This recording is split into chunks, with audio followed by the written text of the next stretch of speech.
let's move on to the pure heart and the soul of witchcraft.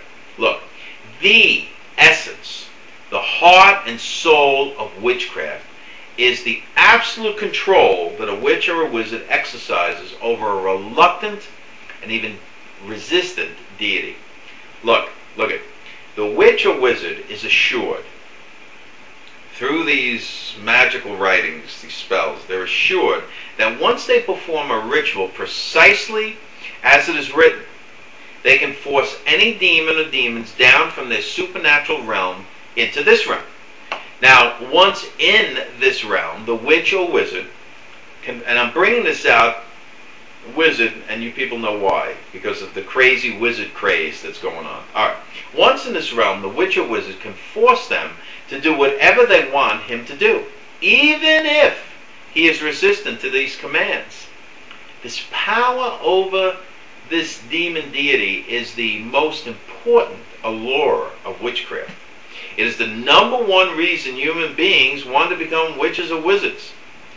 In Roman Catholicism witchcraft, the priest is the wizard, and his primary ritual is the Mass.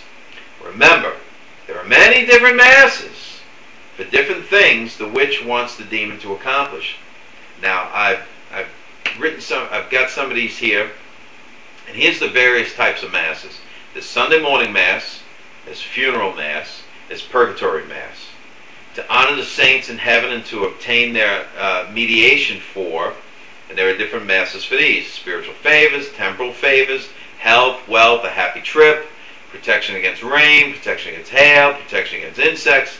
Mass is to be said at shrines or at historical churches, even for good school exam results. Okay? Now, I pulled this, folks, so you know, from a book called I Am a Priest by Lucien Beignet, which was published by the Protestant Information Bureau in Englewood, Colorado in 1949. Okay.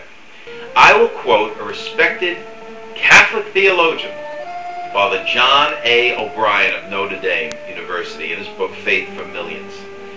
Listen, and let me preface this by saying, folks, this is some harsh blasphemy that this Roman Catholic priest puts out there. Wait till you hear what he writes. Now, this is from his book, Father John A. O'Brien of Notre Dame University, and this book is called Faith for Millions. This is what he writes. The supreme power of the priestly office is the power of consecrating. No act is greater, says St. Thomas, than the consecration of the body of Christ. In this essential phase of the sacred ministry, the power of the priest is not surpassed by that of the bishop, the archbishop, the cardinal, or the pope. Indeed, it is equal to that of Jesus Christ. For in this role, the priest speaks with the voice and authority of God himself. When the priest pronounces the tremendous words of consecration, he reaches up into the heavens and brings Christ down from his throne and places him upon our altar to be offered up again as the victim of and for the sins of man. It is a power greater than that of monarchs and emperors. It is greater than that of saints and angels, greater than that of seraphim and cherubim. Indeed, it is greater than the power of the Virgin Mary.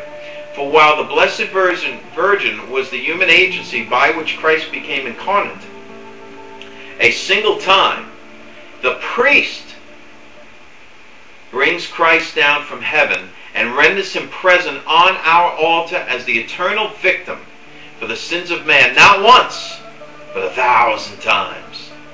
The priest speaks, and lo, Christ, the eternal and omnipotent God, bows his head in humble obedience to the priest's commands. Let me repeat this one more time. Just that last sentence. The priest speaks, and lo, Christ, the eternal and omnipotent God, bows his head in humble obedience to the priest's commands. Folks, this is the heart and soul of witchcraft.